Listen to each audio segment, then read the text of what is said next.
Story Machine. Story 1. The Intruder.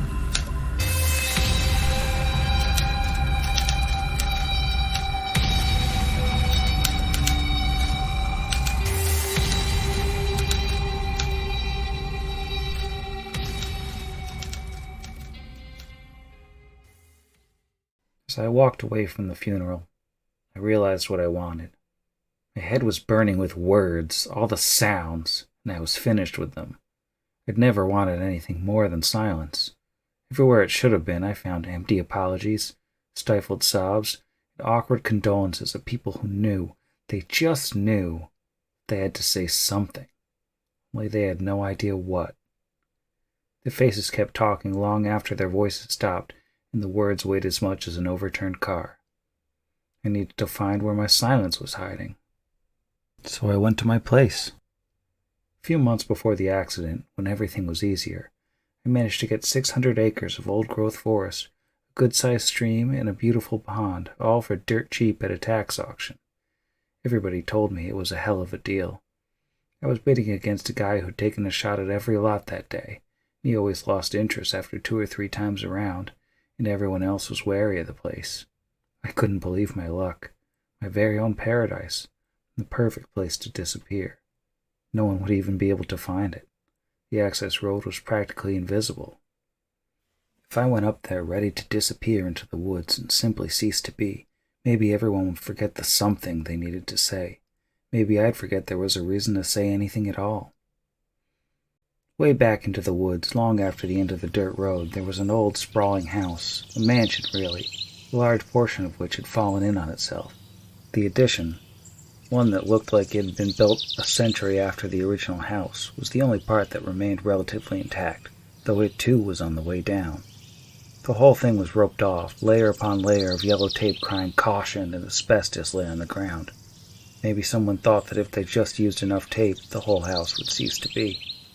I picked up a length of warning and stuffed it in my pocket. I wasn't afraid of the mansion the way everyone else at the auction was. If the ruin kept them away, it could keep the rest of the world away. It was my salvation. I didn't bring any food, couldn't remember the last time I'd had an appetite. Just a bottle of wine, a bag of coffee, and enough supplies to brew it over a fire. I hiked further into the woods, away from the house, until I found a circle of rocks near the bank of a stream. I'd wanted to camp there since I first found it, but I'd never had the chance. I took the wine bottle out first, smashed the neck off on a rock, and dumped it into the stream, watching the wispy trails of red float away. Goodbye. No more wine. Not ever. Not that it took any of the blame off. Grasping the body just beneath the shoulder, I held what remained beneath the surface of the stream and watched the clear, cold water pulse out. Wine into water. Neat trick. I released the remains and turned back to my little camp. It was the perfect spot, except that there were too many birds. They wouldn't shut up, and I was just so damn tired. Built a fire, smashed some coffee between 2 rocks, filled the percolator in the stream, added the grounds, and put the whole thing on to a boil. After a few impatient minutes, I was chewing on the remaining beans. The dark and bitter crunch was the only thing that could drown out the chirping. But not just chirping. There was another sound out there. A voice. Someone talking. Far enough away I couldn't make anything out. It had to be my imagination running away with me. There couldn't be anyone there. It was my place, and I was just tired. When the sun went down, maybe I could sleep.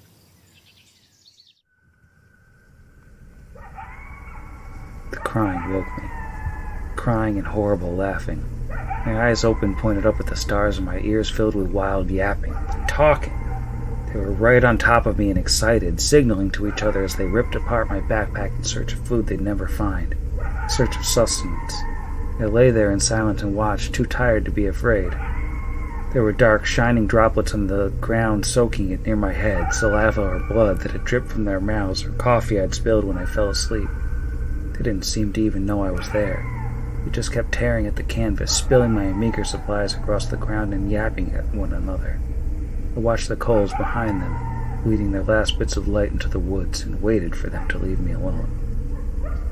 The fire was dead and the sky was dark before they gave up and, spurred on by the unnatural levels of caffeine now coursing through them, took off into the woods.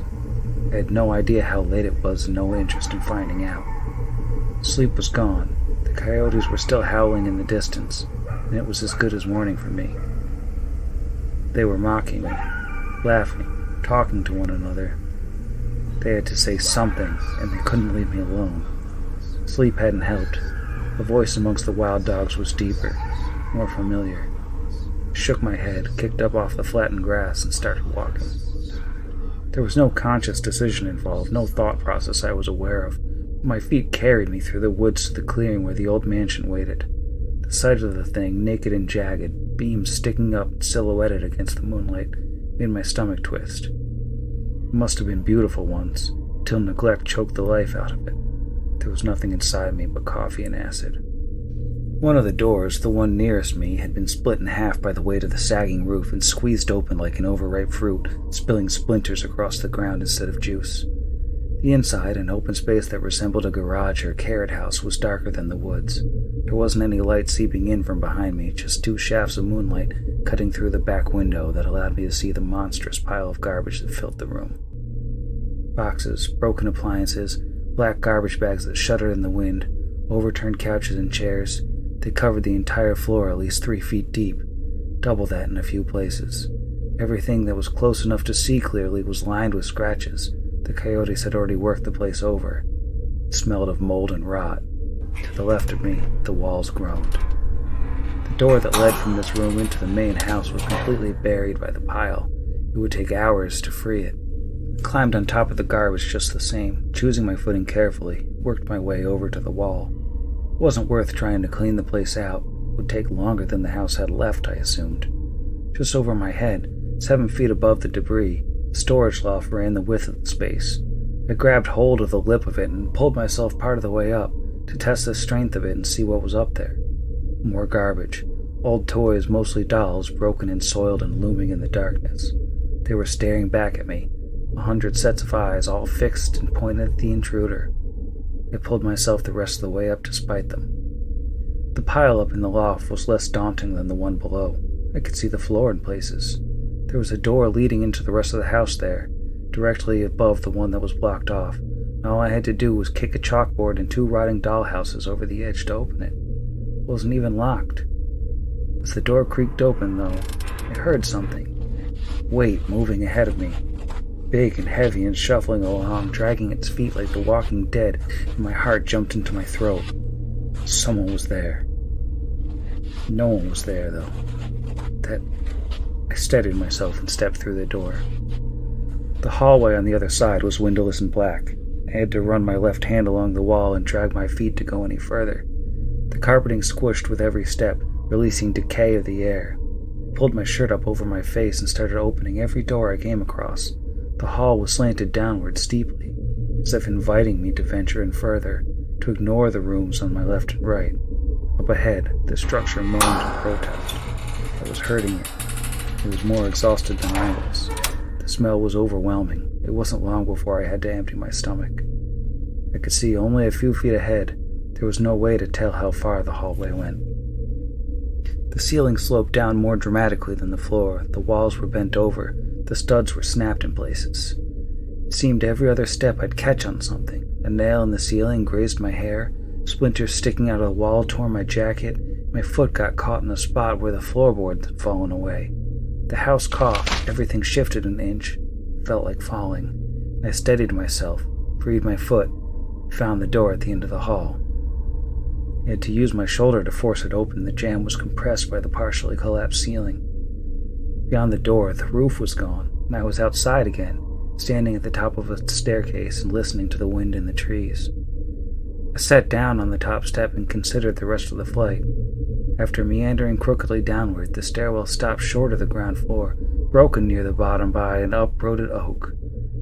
It had fallen over the back wall of the house and rolled until it was nearly upside down, its massive tangle of roots reaching up toward me in a quiet desperation of a creature too dumb to know it was over. It was only getting colder, and the weight of the accident, the funeral, the noise, was starting to pull me down. I was just so tired. Closed my eyes for a second.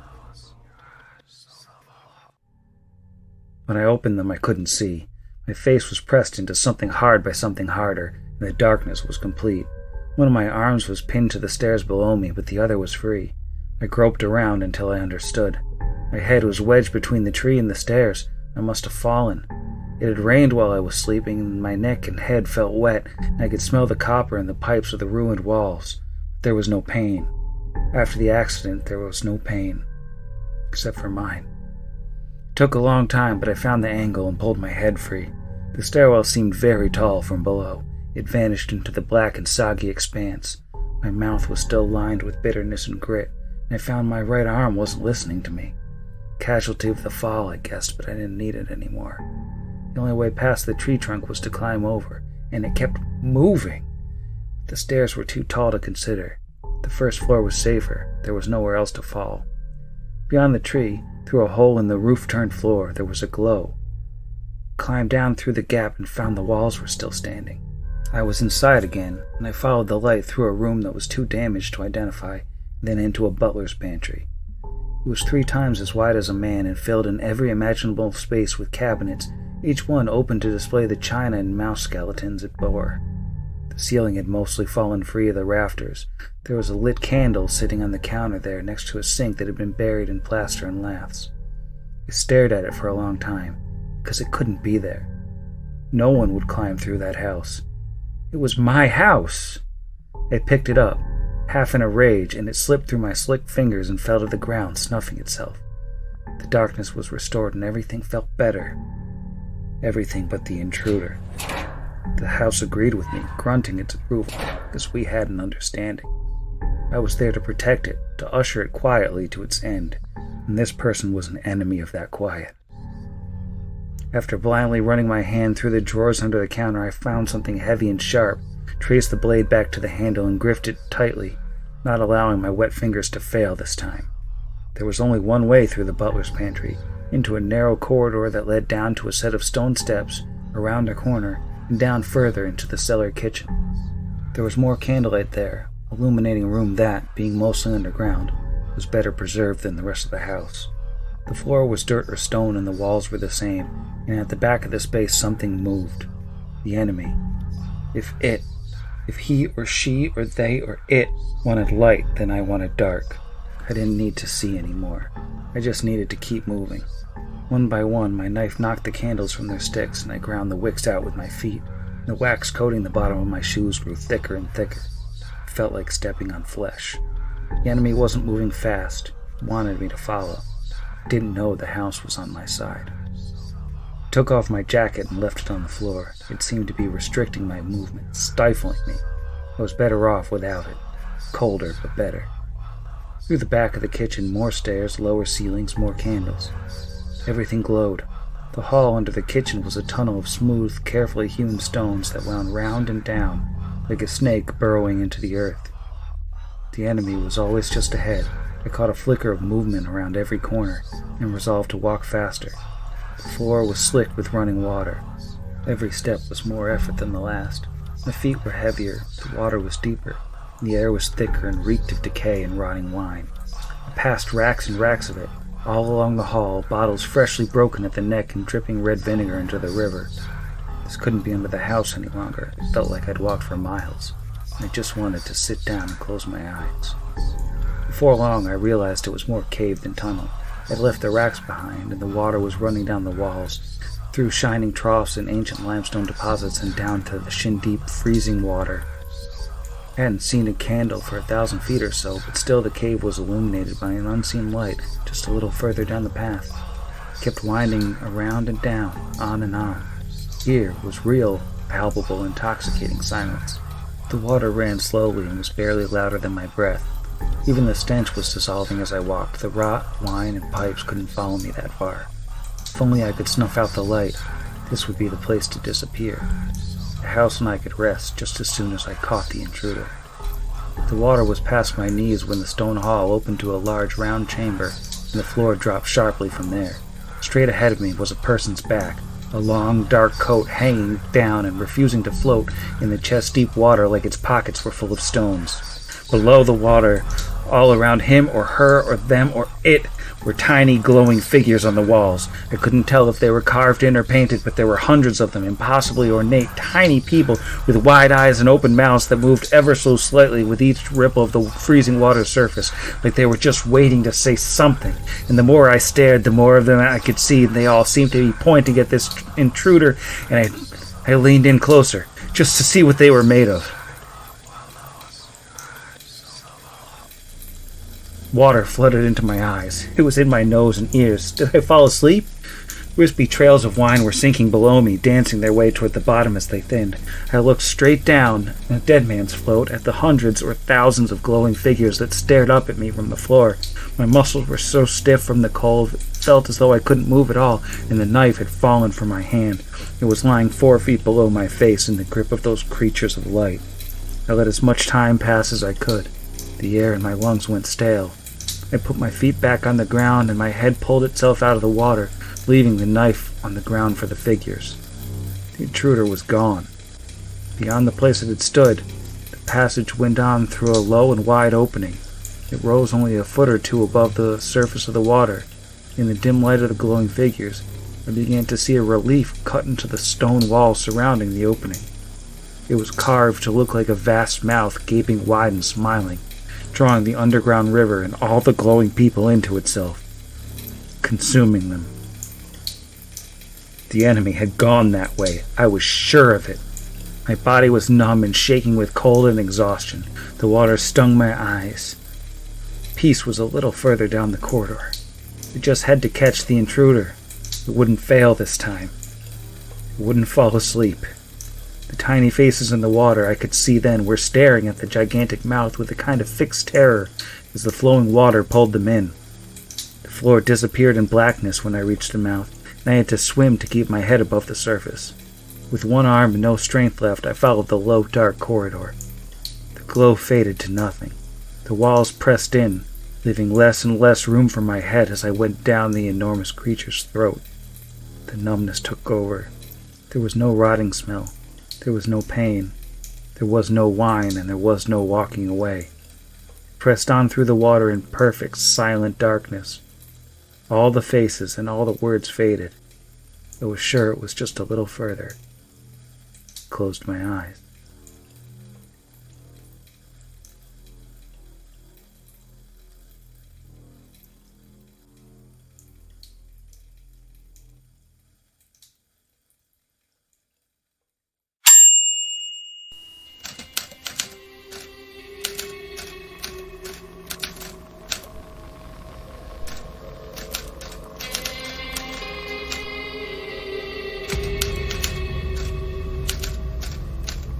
The Story Machine is copyright Network Against the Machine. All rights reserved. The Intruder was written and performed by Sam W. Tennyson. Additional sound credits are in the show notes. Visit podagainstthemachine.com for Story Machine transcripts and social media links.